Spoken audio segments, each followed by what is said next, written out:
야고보서 4장 1절로 6절까지 말씀 우리 한 절씩 교독하도록 하겠습니다. 너희 중에 싸움이 어디로부터 다툼이 어디로부터 나느냐? 너희 지체 중에서 싸우는 정욕으로부터 나는 것이 아니냐? 너희는 욕심을 내어도 얻지 못하여 살인하며 시기하여도 능히 취하지 못함으로 다투고 싸우는도다. 너희가 얻지 못함은 구하지 아니하기 때문이요 구하여도 받지 못함은 정욕으로 쓰려고 잘못 구하기 때문이라. 가늠한 여인들아, 세상과 벗된 것이 하나님과 원수됨을 알지 못하느냐? 그런즉 누구든지 세상과 벗이 되고자 하는 자는 스스로 하나님과 원수되는 것이니라. 너희는 하나님이 우리 속에 거하게 하신 성령이 시기하기까지 사모한다 하신 말씀을 헛된 줄로 생각하느냐? 그러나 더욱 큰 은혜를 주시나니 그러므로 일렀을 때 하나님이 교만한 자를 물리치시고 겸손한 자에게 은혜를 주신다 하였느니라. 아멘. 몇 번 말씀드렸지만 야고보서, 이것은 참된 신앙을 추구하며라는 바로 그런 목표를 가지고 쓰고 있는 말씀입니다. 자, 이런 목표를 가지고 이런 뜻으로 이 말씀을 쓰면서 이렇게 말씀을 쭉 전개하는 가운데 야고보 장로님은 갑자기 또 뜬금포를 날리십니다. 여러분 벌써 아시겠지만 야고보 장로님은 이 뜬금포 전문이라고 할 수가 있어요. 그러니까 갑자기 뜬금없이 이렇게 뭘 날리는, 물론 자세히 보면 절대 뜬금없는 이야기가 아닙니다. 굉장히 중요한 것을 치밀하게 계산한 대로, 그래서 필요하니까 이야기를 하지만, 그러나 우리가 언뜻 볼 때는 뜬금포다라고 말할 수 있는 그런 표현들을 많이 쓰죠. 오늘 말씀도 그렇습니다. 갑자기 뜬금없이 싸움 이야기를 합니다. 싸움 이야기를. 우리 1절 말씀을 함께 읽겠습니다. 1절 같이 읽습니다. 너희 중에 싸움이 어디로부터 다툼이 어디로부터 나느냐? 너희 지체 중에서 싸우는 정욕으로부터 나는 것이 아니냐? 이것은 뭘 말하느냐? 이건 다른 것이 아니라 우리 믿는 사람은, 우리 신앙의 사람은 바로 싸우는 사람, 즉 갈등하는 사람이다라는 것을 이야기하는 겁니다. 뜬금없는 것 같지만 그러나 여기서 말하고 싶은 게 뭐냐? 참된 신앙의 사람은, 우리 신앙의 사람은 싸우는 사람이다, 즉 갈등하는 사람이다, 그 얘기예요.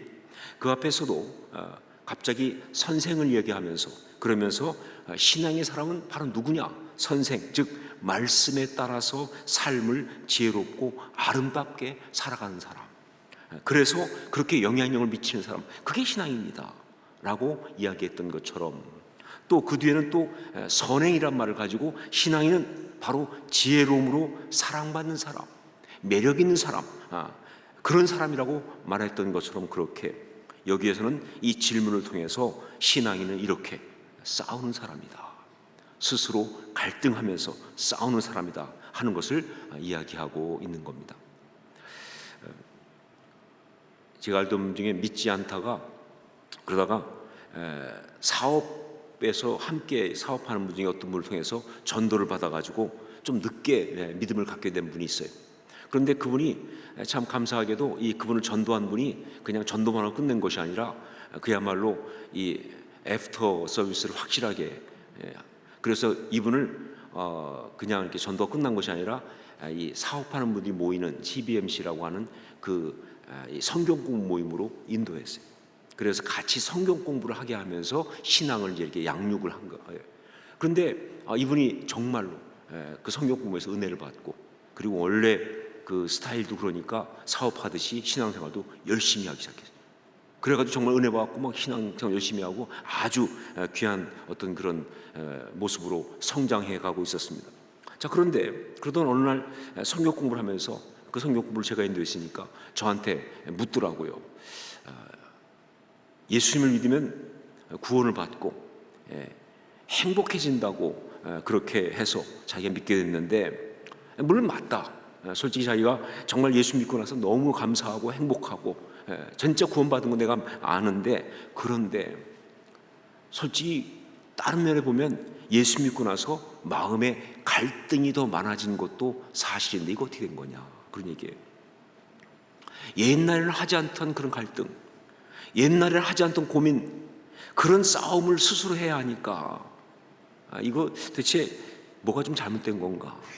아니면 내가 잘못 믿고 있는 건가? 내가 제대로 믿지 못해서 이런 일이 벌어지는 건가? 이런 생각이 드는데 이거 어떻게 된 겁니까? 이렇게 이제 이야기하신 거예요. 그래서 제가 그분께 말했습니다.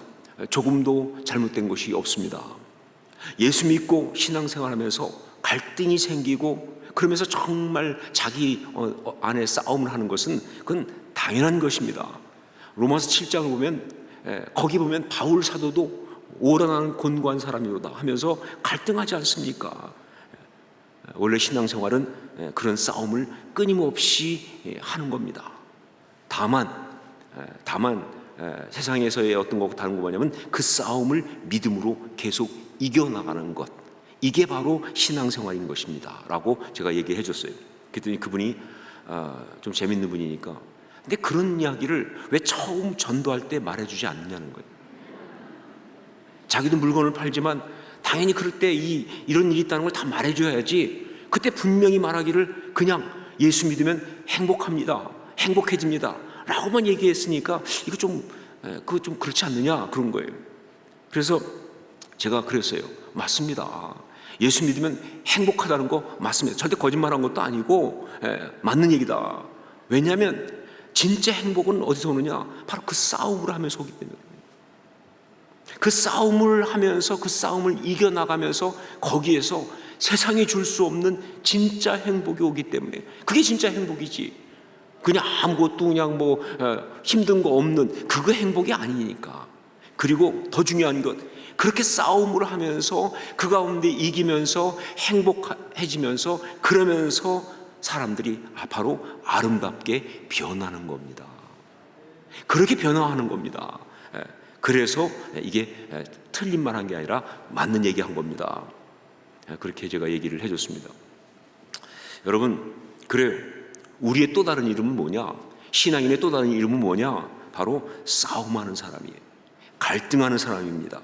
그냥 물 흐르는 대로 되는 대로 그냥 막 살아가는 사람이 아니라 스스로 갈등하면서 치열한 영적인 싸움을 하는 사람, 이게 바로 신앙인의 또 다른 이름인 거예요.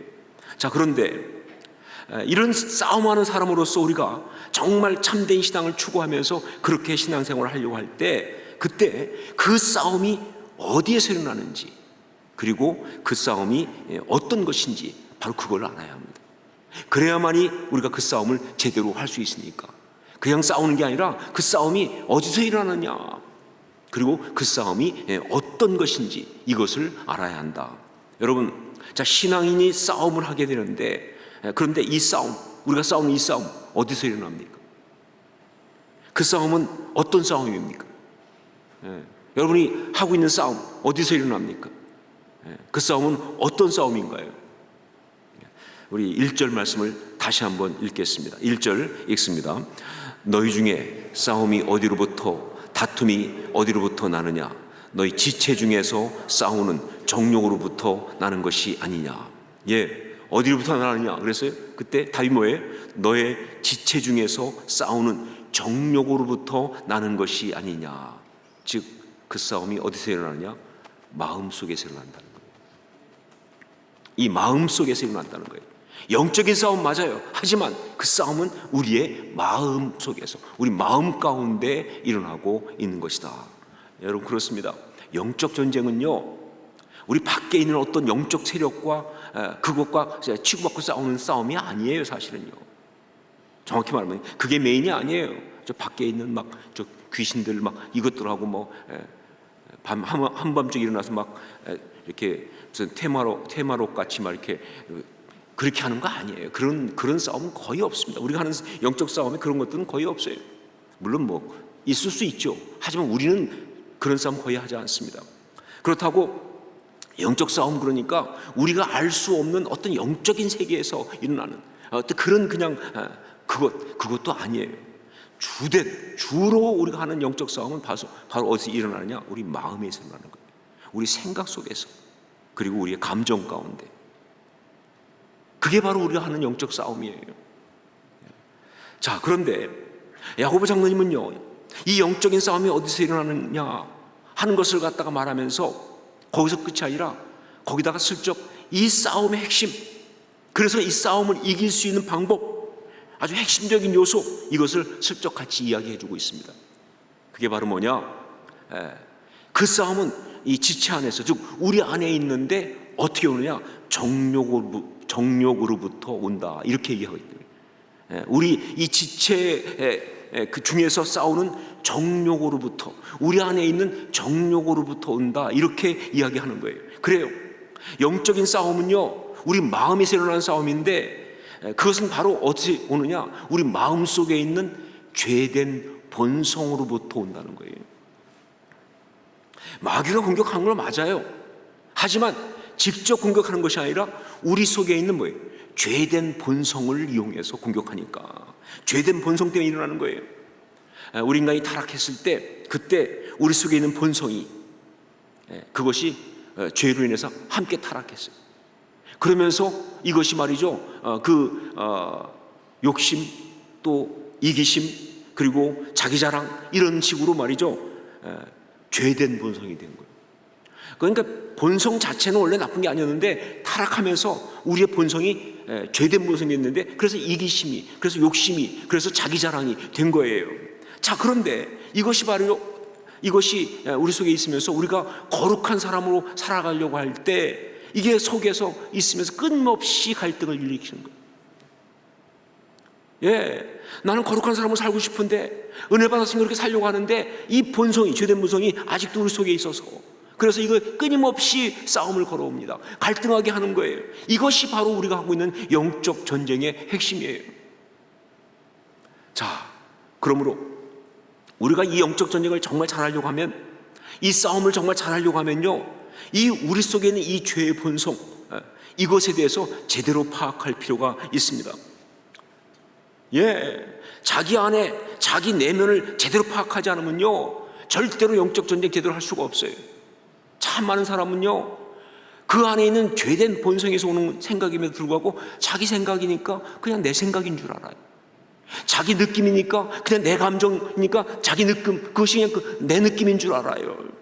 그러니까 내 생각이니까 그냥 내 느낌이니까, 그러니까 그것이 그대로 맞는 거라고 생각하고 그냥 따라가고 그냥 놔두고 그런 것을 그냥 추구하다 보니까 결국은 영적으로 망하는 거예요. 여러분, 무슨 큰 범죄를 저질러서 영적 전쟁에 패배하는 거 아니에요.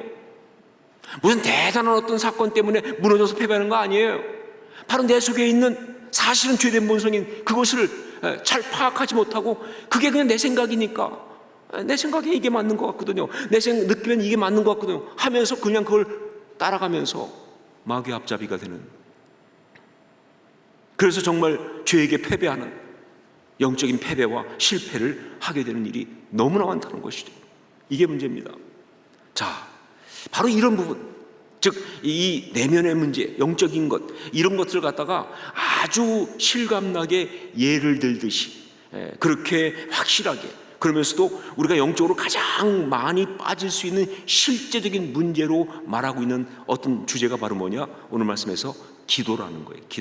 기도를 가지고 예를 들면서 또 실제적으로 우리가 영적으로 빠지는 그 문제를 정확하게 보여주고 있습니다. 우리 2절로 3절 말씀 함께 읽도록 하겠습니다. 같이 읽습니다. 너희는 욕심을 내어도 얻지 못하여 살인하며 시기하여도 능히 취하지 못함으로 다투고 싸우는도다. 너희가 얻지 못함은 구하지 아니하기 때문이요, 구하여도 받지 못함은 정욕으로 쓰려고 잘못 구하기 때문이라. 제가 한번 말씀드린 적이 있지만 육하 원칙이라는 것이 있습니다. 육하 원칙, 그 5W1H라고 하는 육하 원칙이에요. 이것은 사실 그 어떤 그 전달할 때, 기사를 작성할 때 아주 6가지 필수 요소, 그걸 말하는 거예요. 육하 원칙. 그래서 그것이 바로 누가 언제 어디서 무엇을 어떻게 왜, 이렇게 되죠, 그렇죠? 누가 언제 어디서 무엇을 어떻게 왜. 근데 사실 이것은 영어에서 왔기 때문에, 그래서 영어로 얘기하면 who, when, where, what, how, why 이렇게 돼 있죠, 그렇죠? 그래서 5W1H 이렇게 말하지 않습니까? 근데 제가 이것을 기도에 한번 대입해서 정리를 해봤어요. 그래서 육하 원칙과 그 기도, 그러면서 이 6가지 요소를 우리 기도에 적용해 본다면, 이걸 기도의 요소라는 측면으로 이렇게 적용해 보니까 거기서 굉장히 중요한 영적인 그런 귀한 메시지가 참 놀랍게도 많이 나오더라. 자, 여러분, 이 6가지, 누가 언제 어디서 무엇을 어떻게 왜, 이것 중에서 기도라고 하는 관점으로 본다면 어떤 요소가 제일 중요하다고 생각하십니까? 정말 기도가 진짜 기도가 되려면, 기도가 정말 응답받는 기도가 되려면, 그러면 이 6가지 중에서 어떤 요소가 제일 중요할까? 자, 이걸 좀 알기 위해서 먼저 중요하지 않은 것부터 한번 추려보겠습니다. 우선 when, 언제, 이건 사실은 기도에서 그렇게 중요하지 않습니다. 물론 기도할 때 딱 그 순간을 딱 포착해서 기도하는 거 중요해요. 하지만 기도는 어떤 특정 시간에 기도하는 것이 그게 진짜 기도다, 그렇게 말할 수 없다는 거예요. 어떤 특정 시간에 기도해야 응답 잘 된다, 그렇게 말 못하는 겁니다. 기도는 역시 철야 기도지, 이렇게 말하면 안 된다는 거예요. 기도는 새벽 기도가 제일 중요해, 그렇게 말하는 거 아니에요. 그러니까 물론 그런 시간에 정말 기도하는 것이 기도를 잘하기 위해서 어떤 그런 방편을 쓸 수 있지만, 그 시간대가 기도의 어떤 진짜 기도가 되는 혹은 응답받는 기도가 되는 걸 결정하는 것은 아니라는 거예요. 그래서 이 when이라고 하는 요소는 기도의 절대적인 요소가 될 수가 없죠. 그리고 두 번째 where, 어디서, 이거 역시 중요하지 않습니다. 기도가 정말 응답받는 진짜 기도가 되기 위해서 어떤 특별한 장소에서 기도해야 된다, 그거 성립하지 않으니까. 물론 좀 열심히 기도에 집중하기 위해서 기도원도 가고 또 산기도도 가고, 맞아요, 좋은 거예요. 하지만 기도원에서 기도하는 기도가 더 그래야지 응답받는다든가, 어떤 산, 특별히 그 신령한 산, 어떤 산 거기 가면 응답된다든가, 이런 건 없다는 거예요. 어떤 장소가 거룩하니까 거기서 기도하면 기도가 응답 잘 돼, 절대 없다는 거예요. 그런 거 자꾸 찾지 마세요.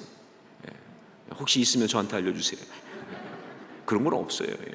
그러니까 where이라고 하는 이 요소는 기도의 중요한 요소가 될 수가 없죠. 그 다음에 또 하나, how, 어떻게, 역시 중요하지 않습니다.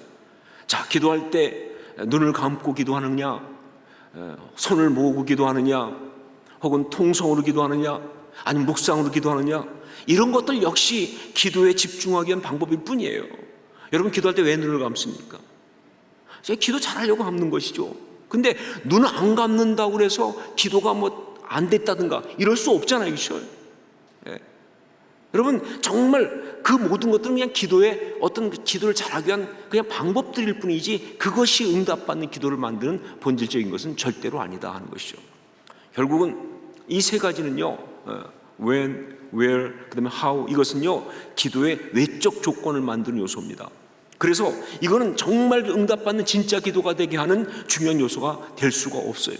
자, 그렇다면 기도가 진짜 기도가 되게 하는, 응답받는 기도가 되게 하는 그 중요한 요소는 뭐냐? 그것은 바로 나머지 세 가지예요. 앞에 세 개 말고 나머지 세 개가, 정말 육하원칙의 나머지 세 개가 중요합니다. 왜냐하면 이것은 기도의 내용을 구성하기 때문에, 외적인 것이 아니라 내용을 구성하기 때문에. 자, 그 중에 먼저 who, 누가, 이거 무지무지 중요합니다. 정말 응답받는 기도, 정말 제대로 된 기도가 되려고 한다면요, 너무 중요한 것은요 바로 누가 기도하느냐예요. 아무나 기도하는 거 아닙니다. 여러분, 하나님의 자녀만 기도할 수 있습니다. 예수 그리스도를 믿는 그리스도인만 기도할 수 있습니다. 때때로 믿지 않는 사람도 기도해요. 그리고 그 기도에 하나님 응답하시기도 합니다. 그러나 그 기도는 일반 은총에 의한 기도 응답일 뿐이에요. 즉, 하나님은 악인과 선인에게 비를 골고루 내리시는 하나님이시다는 바로 그 은총, 그 일반 은총에 의한 기도 응답이지 그건 진짜 응답이라고 할 수가 없는 거예요. 여러분, 전 단호하게 말합니다. 하나님은요 당신의 자녀들의 기도에만 응답하십니다. 이게 맞아요. 하나님은 당신의 자녀들의 기도에만 응답하시는 거예요. 그러니까 이 기도에 있어서 이 후, 누가는 굉장히 중요합니다. 그 기도가 진짜 기도가 되기 위해서. 이건 정말 중요한 거예요.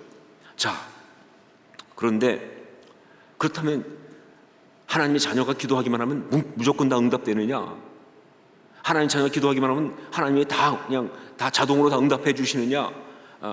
아니죠.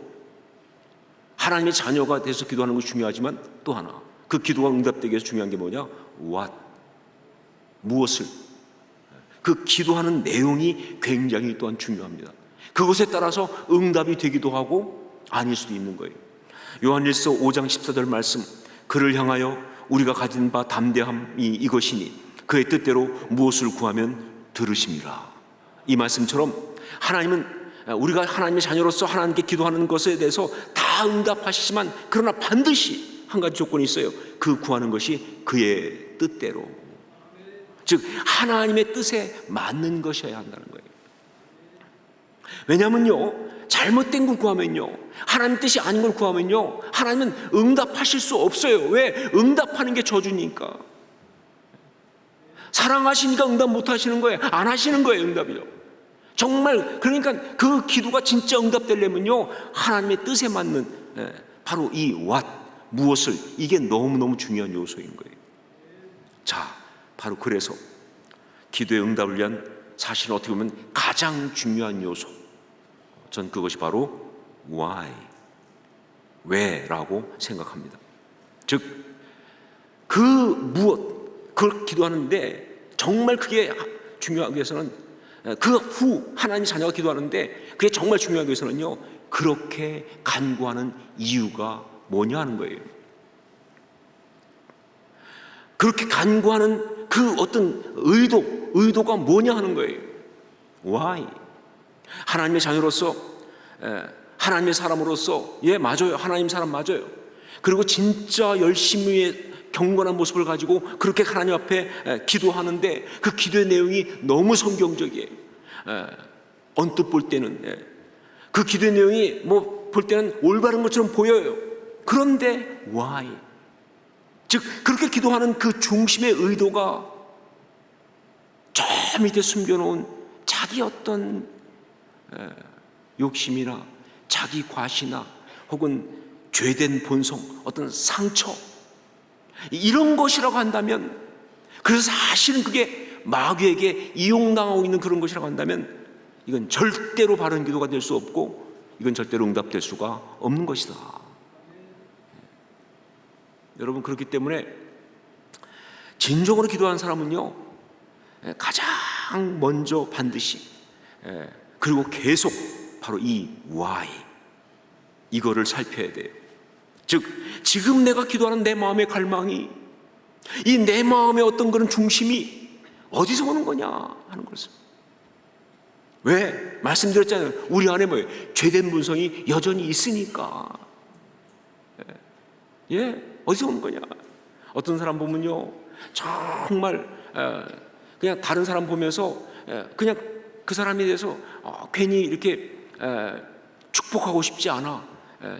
어떤 그런 때가 있어요. 그러면서 자기는 그렇게 말해요. 영적으로 내가 볼 때 이렇게 뭔가 꺼리낌이 있어 축복하고 싶지 않고 그래서 사실은 제대로 중보하고 있지 못하고 근데 알고 봤더니 그런 경우 대부분 보면요, 영적으로 신통해서 그런 것이 아니라 자기 속에 상처가 있는 거예요. 그 사람 직접 아니어도 그 상처를 자극하는 뭐가 있으니까, 그래서 그것 때문에, 그 트라우마 때문에 혹은 상처 때문에 그렇게 하는 거예요. 그럼 잘못된 거죠. 근데 신앙인 우리도 그럴 수가 있으니까 우리는 언제나 기도할 때마다 정말 우리의 중심, 이 갈망이 어디서부터 오는 것인지를 잘 파악을 해야 돼요. 근데 여러분, 이것은요, 기도만이 아니라 신앙생활 전반에 다 적용되는 그런 말씀이에요. 정말 참된 신앙은요, 어떤 것보다 중요한 게 뭐냐, 얼마나 열심히 하느냐, 얼마나 그 어떤 내용으로 하느냐, 정말 그 모든 것 중요한 게 뭐냐, 어떤 마음으로 하느냐, 어떤 중심에서부터 왔느냐가 너무너무 중요한 거예요. 아무리 겉으로 열심히 하고 그래도 그 중심이 죄된 본성에 잡혀 있으면요, 그 신앙은 무조건 가짜예요. 그건 정말 잘못된 것입니다. 그건 마귀에게 이용당하는 것이 돼요. 좀 조심스럽긴 하지만 여러분 이해를 돕기 위해서 말씀드립니다. 제가 미국에 있을 때 그 한참 동안 꽤 십몇 년 동안이지만 스토커한테 제가 시달린 적이 있어요. 저를 스토킹하는 어떤 여자 성도님이 있었어요. 이분은 처음에는 이렇게 저한테 이상한 문자도 보내고 이상한 얘기 하고 그래가지고 제가 이게 뭐야 보니까 이분이 이 마음속에 하여간 상함과 굶주림이 많은데 잘못된 어떤 그런 생각으로, 그래서 저에 대해서 잘못된 관점으로 그렇게 집착하고 스토킹을 하는 거예요. 그래가지고 아주 상당히 곤란했습니다. 하여간 그래서 문자 전화 다 차단하고 이메일 다 차단하고, 그래도 지치질 않으세요. 정말 그 열정은 대단합니다. 그래서 결국은 그러니까 이 여자 성도님이요 얼마나 되냐면요, 하여간 제가 설교하는 모든 예배를 다 참석해요. 그리고 새벽 기도도 제가 인도할 때만 나와요. 어떻게 하시는지 다 알아요. 우리 교회 행정 목사보다 더 잘 알아요. 그리고 나오고 정말 기도회도 세미나도 외부 집회 가도 거기 나타나요. 여러분 소름 끼치는 거 아세요? 다른 곳에 집회 가는데 거기 딱 나타나요. 하여간 굉장해요. 그 열심과 진짜 너무너무 그리고 예배 드릴 때 보면요 그렇게 열심히 드릴 수가 없어요. 딱 제 시선이 갈 만한 데 딱 앉아가지고 눈도 한번 깜빡하지 않고 열심히 들어요 말씀을. 여러분 그분에 비하면 여러분은 다 가짜라니까. 그래서 제가 눈을 돌릴 데가 없어요. 그분 피해야 되니까. 기도해도 너무 열심히 해요. 처음에는 이분이 조금 이제 신앙 간지 얼마 안 돼서부터 시작했으니까 처음에는 좀 이렇게 좀 뒤로 빼더라고. 그러더니 모르겠어요. 이게 저를 스토킹하면서 영적 성장을 이뤘나 봐요. 아니면 자기가 생각할 때 또 훈련도 다 그래서 받았으니까 만약에 교회에서 하는 모든 훈련 다 받는 거예요. 그러니까 그런 훈련들을 제가 강의를 하고 그러니까 그래서 그랬는지 그리고 또 이제 영적인 것을 하는 것이 좀 더 어필한다고 생각했는지 어느 순간부터 영적으로 너무 이렇게 올라가셔가지고 거의 여자 선지자 수준으로 올라가셨어요. 옷도 완전히 하얀 옷을 입고 다녀요. 완전히 옷도 이제 거의 선지자의 그 옷을 입고 다니시는. 통성기도 하면요, 그냥 이상한 소리 방언으로 기도하기 시작하고, 중간에 예언하고 안수하고 난리 났어요. 그리고 그냥 제가 설교하려고 있는 자리에 있으면 거기 미리 와갖고 그 자리와 성경책 위에 다 자기가 미리 안수하면서 그 영적 준비를 해요.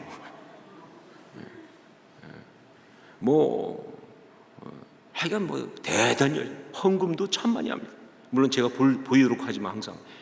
그래서 헌금도 굉장히 어떻게 돈이 많으신지 하여간 헌금도 많이 하고, 그 다음에 사역하는데 선교 딱 무조건 갑니다. 그리고 그 다음에 개인적으로 또 목사님들, 선교사님들도 막 도와요. 그러니까 딴 데서 보면 대단한 평신도 사역자예요. 진짜 열심히 하세요. 제가 그분을 보면서 제일 가슴 아픈 게 바로 그 부분이에요. 다른 것도 힘들었지만 제일 속상한 게 그렇게 열심히 하는데, 그렇게 예배를 열심히 드리는데, 그렇게 말씀을 열심히 읽는데, 그렇게 많이 기도하는데, 그렇게 많이 헌금하고, 그렇게 헌신하고, 그런데 그게 뭐예요? 다 가짜잖아요. 그게 다 헛된 거잖아요. 왜? 그 중심의 마음이 잘못됐으니까 그런 거예요. 그게 진짜 하나님을 향해서 갖고 있는 마음 같았으면 얼마나 아름답습니까? 얼마나 귀한 거예요, 그게요. 그런데 그게 아니니까 병든 마음이잖아요, 그건요. 잘못된 마음이잖아요. 그러니까 그건 가짜거든요. 가짜인 건 확실한 게 나타나는 열매를 봐도 알죠. 모든 사람들이 힘들어하니까, 공동체가 어려워지니까. 여러분, 그런데 이 안타까운 성도 이야기가 그 이상하고 병든 사람만의 이야기가 아니라는 것이 우리를 정말 정신이 번쩍 나게 하는 거예요. 과연 그렇게 이상한 스토킹하는 사람만에게 해당되는 이야기냐라고 할 때 아니요. 모양은 좀 다를지 모르지만 수많은 신앙인들이, 특별히 신앙이 나름대로 좋다고 하는 그런 사람들이 사실 이렇게 영적인 중심과 의도가 잘못된 죄된 본성에서 나오는 그런 것일 수 있다는 것이 너무나 무서운 것입니다. 이것이 정말 우리 신앙의 사람들에겐 너무 중요한 헷갈리는 싸움이에요. 누구도 예외 없이. 우리 4절을 함께 읽겠습니다.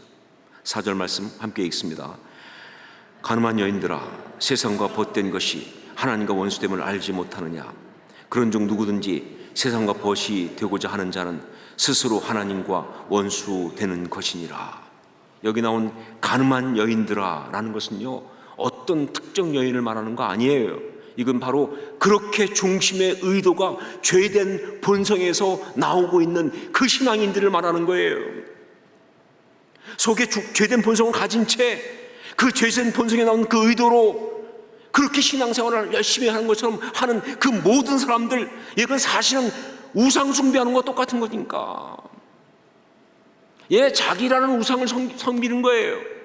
우상 숭배하는 것과 똑같은 거니까. 그러니까 우상 숭배하는 사람을 얘기하는 전형적인 용어인 가늠하는 여인들아, 이렇게 말하는 거예요.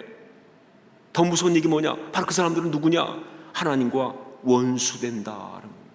아주 무서운 그런 거죠. 하나님과 원수되는 것이다. 제가 미국에 있을 때 그 한 자매님이 있었는데, 이 자매님이 정말 내면의 그 열등감, 또 굶주림, 이런 게 좀 심한, 그리고 인정받고 싶은 욕구가 아주 강한 그런 분이었어요. 그런데 이분이 처음 신앙생활할 때는요, 잘했어요. 정말 제가 볼 때는 귀하다 싶을 정도로 그 마음을 가지고 이제 신앙으로 나오니까 막 사모하고 열심을 갖고 하잖아요. 자, 그런데 이게 좀 잘못 갔어요. 그래가지고 이 교만이 들어가면서, 그러면서 막 교만하니까 이 자기가 스스로 이 만족이 안 되는 거예요. 그러니까 이런 수준에서 하고 자기는 같이 있을 수 없는 거예요. 그러니까 뭔가 더 특별한 걸 찾는 거예요. 정말 더 나를 채워주는 특별한 거 말이죠. 여러분, 이게 특별한 거 막 그냥 한 방에 막 이렇게 아니 확 가게 만들어주는 그런 약은 결국은 마약밖에 없습니다. 여러분, 신앙이 그렇게 그런 게 아니에요. 정말 우리는 정말 믿음의 생활할 때 하나님 앞에서 말씀으로, 사실 말씀에는 조미료가 많이 안 들어가요. 왜냐면 말씀은 조미료를 칠 필요가 없죠. 왜냐면 그 자체가 기가 막힌 식자재인데 뭘 그렇게 조미료까지. 근데 이게 상처가 되면 자꾸 조미료를 찾아요. 그러니까 그렇게 가면서 더구나 인터넷이 문제야. 거기 판치니까 거기 찾아들어가다가 그러고 이단에 빠졌어요. 이단들은 확실하잖아요. 제가 가끔 봐도 저도 헷갈릴 정도인데 그래가지고 이단에 빠져가지고 자기만 힘든 게 아니라 교회를 아주 크게 어지럽혔던 그런 적이 있어요. 정말로 그 중심이 잘못되었을 때 자기 신앙만 망가지는 것이 아니라 교회를 그렇게 어지럽게는 해악을 끼치는 하나님의 원수가 되는 치명적인 것이 된다. 여러분, 그러니까 우리가 정말 참 신앙의 사람이 되기 위해서는요, 우리는 무엇보다 우리의 마음을 점검해야 합니다. 지금 나의 신앙의 이유가 뭐냐 하는 거죠. 나의 이 영적인 에너지의 근거가 뭐냐 항상 점검해야 돼요. 나도 모르게, 심지어 제가 저를 보면요 느끼는데, 정말 하나님을 사랑하는 마음과 그 거룩한 마음으로 쫙 예배를 드리고 있는데, 예배를 드리는 순간 어느 순간 나도 모르게 저 옆에서 내가 오늘 예배 좀 잘 드리고 있으니까 사람들이 이런 나를 보면 얼마나 귀하다고 생각할까 하면서 자기 교만이 싹 파고듭니다.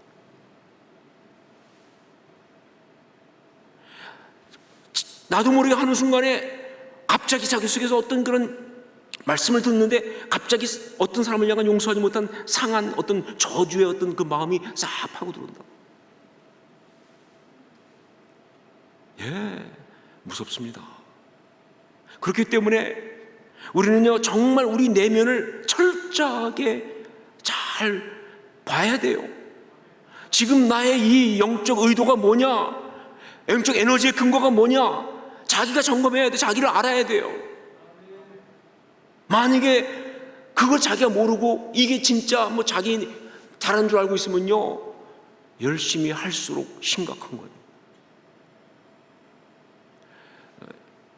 드라마에서 옛날에 나왔던 책 중에서 마음을 찍는 사진사라는 책이 있었습니다. 뭐 책 내용은 뭐 크게 중요하지 않은데 제목이 참 좋아요. 그렇죠? 마음을 찍는 사진사. 근데 제가 볼 때는요, 마음을 찍는 사진사가 아니라 우리는요, 이 마음을 엑스레이로 찍어야 돼요. 영적 엑스레이로 찍어야 합니다. 그냥 가지 말고 마음을 MRI로 찍든지 CT로 찍든지 하여간 뭐가 될지 알게 제일 좋은 거로 찍으세요. 왜? 그냥 봐서 몰라요. 그런데 그걸 찍어내는 힘이 있어야 돼요. 그래서 내가 보면 나를 알아야 돼. 우리 얼마나 많이 우리 속에 있는 죄성으로 하나님의 이름을 팔아먹고 삽니까? 얼마나 많이 우리 속에 있는 악한 마음 가지고 신앙을 이야기하고 포장합니까? 여러분,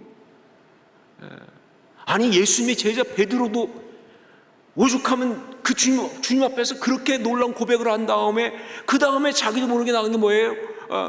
그리하지 말러 가다가 주님으로 또 사단아 내 뒤로 물러가라 이 소리 들었겠습니까?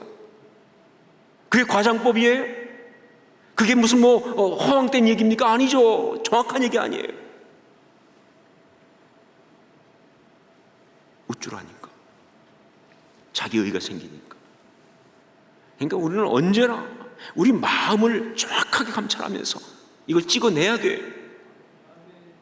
그래야만이 정말 참된 신앙의 사람이 될 수가 있는 것이다. 자, 어떻게 해야 하는가? 어떻게 하는 것이 참된 신앙의 사람이 되는 그런 것일까? 우리 5절 6절 말씀을 함께 읽도록 하겠습니다. 5절 6절 같이 읽습니다. 너희는 하나님이 우리 속에 거하게 하신 성령이 시기하기까지 사모한다 하신 말씀을 헛된 줄로 생각하느냐? 그러나 더욱 큰 은혜를 주시나니 그러므로 일렀으되 하나님이 교만한 자를 물리치시고 겸손한 자에게 은혜를 주신다 하였느니라.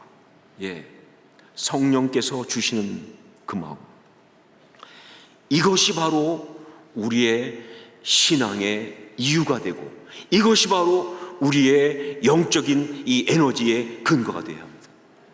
다른 게 아니라 성령께서 주신 마음, 죄된 본성이 아니라 바울이 갈라디아에서 말한 것처럼 성령의 디자이어, 죄의 디자이어가 아니라 성령의 주시는 그 마음, 성령이 주시는 그 마음이 바로 우리의 이 모든 신앙의 이유가 돼요. 그게 우리가 끊임없이 우리 마음을 판독하면서 붙들고 찾아내야 될 중요한 어떤 거예요. 성령께서 주시는 마음이어야만이 한다는 것이죠. 자, 그런데 이게 성령께서 주신 마음인지 아니면 나의 죄된 본성에서 나온 것인지를 어떻게 합니까? 얼마나 헷갈리는데. 그렇죠. 그래서 어렵죠. 하지만 오늘 말씀을 통해서 볼 때 두 가지만 점검하면 됩니다. 제가 볼 때는 오늘 말씀에서 주시는 아주 정확한 판독이 가능한 두 가지. 하나가 뭐냐? 하나님을 위해서인가? 나 자신을 위해서인가? 하나님을 위해서인가? 나 자신을 위해서인가? 정말 말씀 앞에 그리고 성령님의 조명하심 앞에 정직하게 다 보면요, 그게 하나님을 위한 것인지 아니면 하나님을 빙자해서 나 자신을 위한 것인지 그대로 나옵니다. 사실은 이것은 우리가 스스로 속여서 그렇지 속일 수 있는 게 아니에요. 말은 하나님을 위해서, 말은 하나님 나라를 위해서 그렇게 말해도 보면 여러분 자기 자존심, 자기의 예, 아주 정확한 얘기예요. 하나님을 위해서인가? 아니면 나 자신을 위해서인가? 여러분, 하나님을 위해서여야 합니다. 하나님의 영광을 위하여, 하나님을 기쁘시게 하기 위하여, 그래서 해야 하는 것이 되어야 하는 거예요. 아무리 내가 좋아하고 하는 것이라도 하나님이 기뻐하시지 않으면, 하나님이 원하시는 것이 아니면, 우리 하나님 마음이 아픈 것이라면 멈춰야죠. 멈춰야죠. 그게 십자가예요. 그게 십자가예요. 나 자신을 위해서 아니에요. 하나님을 위하여. 여기에 흔들리지 않고 정확하게 정말 이 모든 걸 판독해내는 그런 신앙의 사람이 다 될 수 있기를 주의 이름으로 축원합니다. 저는 우리 성도님들이 여기에 실패 안 했으면 좋겠어요. 여기에 이것을 기만하지 않았으면 좋겠어요. 하나님을 위해서인가? 아니면 사실은 나 자신을 위해서인가? 정확하게. 물론 여러분들이 생각할 때 제일 좋은 그림은 하나님을 위해서이고 나도 위해서이고, 맞아요. 그럴 수 있으면 그 사람 정말 영적으로 좋은 상태인 겁니다. 하나님을 위해서이면서도 동시에 나 자신을 위해서. 그러나 그런 영적 상태에 가 있는 경우보다는 훨씬 많은 경우는 스스로 속이는 경우가 많아요. 그래서 문제가 돼요. 하나님을 위해서이고 또 나를 위해서라고 하는데 사실은 하나님을 빙자해서 나를 위하여. 너무 많은 거예요. 이걸 어떻게 판정할 것이냐 하는 것이죠. 이 예민함, 이 정확함이 중요해요. 그 다음에 두 번째, 또 한 가지, 교만인가 겸손인가. 교만인가 겸손인가. 예, 지금 이 마음이 결국 교만의 뿌리를 두고 있는 그런 것인지, 아니면 하나님 앞에서 정말 겸손한 것인지, 이것만 딱 보면 답이 팍 나와버려요. 여러분, 교만은 숨길 수 없습니다. 교만은 결코 포장이 안 돼요. 교만은 결국 하나님과 원수가 될 수밖에 없어요. 겸손만이 은혜를 받습니다. 겸손만이 하나님의 뜻을 따라갈 수가 있는 거예요. 그러니까 여러분, 정말 이 마음을 위해서 이게 교만인지 아니면 겸손인지 보면 금방 알아요. 여러분, 정말 많은 사람들이 겸손을 포장지로 쓰고 교만하는 사람이 너무 많아요. 사실 자기 교만이에요. 교만하니까 화가 나죠. 교만하니까 정죄하죠. 교만하니까 그렇게 판단하죠. 그런데 자기는 교만하지 않다고 그래요. 그건 죄된 모성에서 나오는 것이죠. 교만에서 나오는 건 다 죄된 모성입니다. 어떤 것이든 교만에서 나오는 건 죄된 모성이에요. 겸손, 그게 십자가예요. 겸손에서 와야 그게 성령님이 주시는 마음인 거예요. 참된 신앙의 사람은 그 마음이, 그 중심이, 그 신앙의 이유가, 그 열정의 그 에너지, 그 근거가 바로 성령님이십니다. 예, 성령님이 주신 마음, 바로 그 마음이에요. 그래서 우리는 항상 우리의 마음을 살펴야 합니다. 그래서 혹시 죄된 본성에서 나오는 것이라면 끊임없이 그것을 십자가에 못 박고, 예, 그걸 끊임없이 십자가에 못 박고, 그리고 정말 성령께서 내 마음을 주장하시기를 그렇게 사모하며 간구하며 그 주님의 십자가 앞에 무릎을 꿇는 그런 아름다운 주의 사람들, 참된 신앙인들 다 될 수 있기를 주의 이름으로 축원합니다. 기도하겠습니다.